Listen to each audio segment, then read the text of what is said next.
বিসমিল্লাহির রহমানির রহিম। আসসালামু আলাইকুম। সবাইকে রমজান মাসের শুভেচ্ছা এবং এবং অগ্রিম ঈদ উল ফিতরের আহ, শুভেচ্ছা এবং মোবারকবাদ। আজকে আবারও একটি বিষয় নিয়ে কথা বলবো। এনসিপি নেতা হান্নান মাসুদ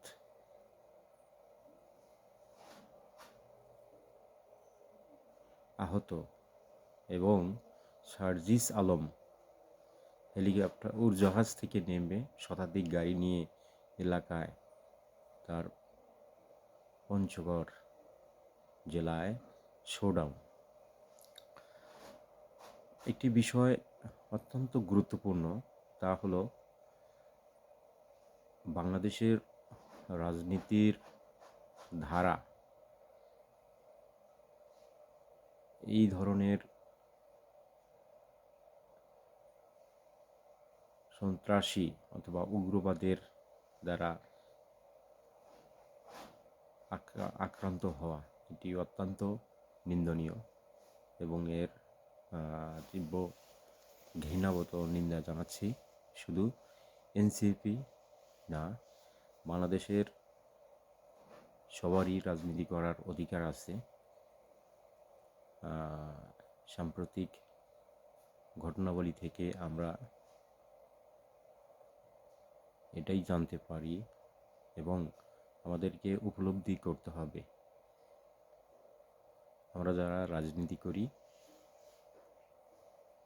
সুস্থ ধারার রাজনীতি এই বাংলাদেশে ফিরে আসুক, এটাই কামনা করি। শুধু এনসিপি অর্থাৎ জাতীয় নাগরিক পার্টি অথবা বিএনপি অথবা জামাতে ইসলাম, অন্যান্য যে আরও দল আছে, তারাই শুধু বাংলাদেশে রাজনৈতিক সভা সমাবেশ শোডাউন করতে পারবে, এটা কোনোভাবেই কাম্য না। আমরা জাতীয় পার্টি করি, জাতীয় পার্টি অবশ্যই শান্তিপ্রিয় একটি দল। কোনো সন্ত্রাসবাদ, কোনো নৈরাজ্যবাদ, কোনো দুর্নীতি, কোনো রাহাজানি, এই ধরনের কার্যক্রমে আমাদের জাতীয় পার্টির নেতা নেতৃবৃন্দ কর্মী সম্পৃক্ত নয়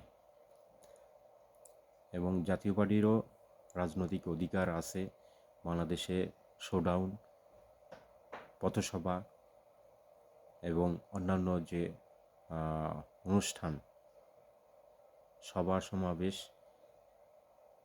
এই ধরনের অধিকার নিশ্চিত না করতে পারলে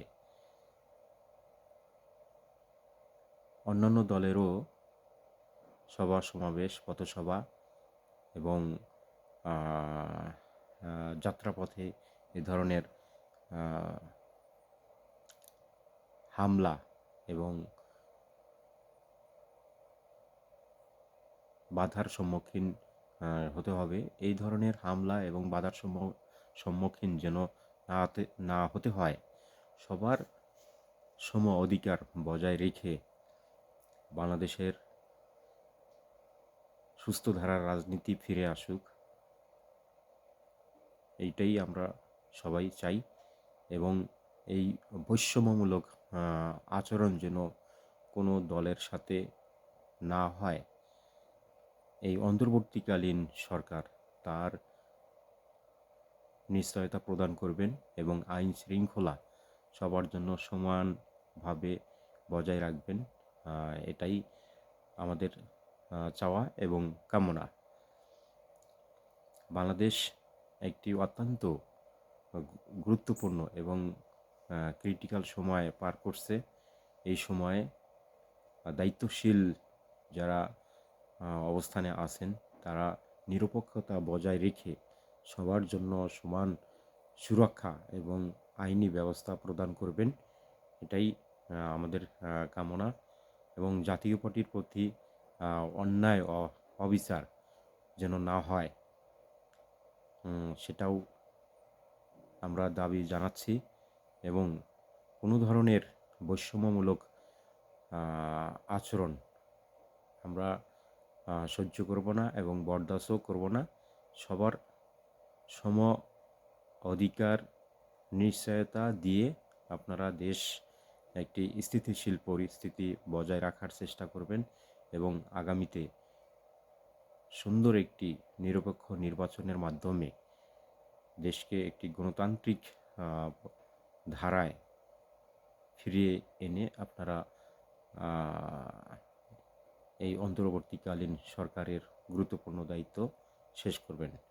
এটাই আমাদের কাম্য এবং আশা। সবাইকে এই বলে বিদায় নিচ্ছি। খোদা হাফেজ।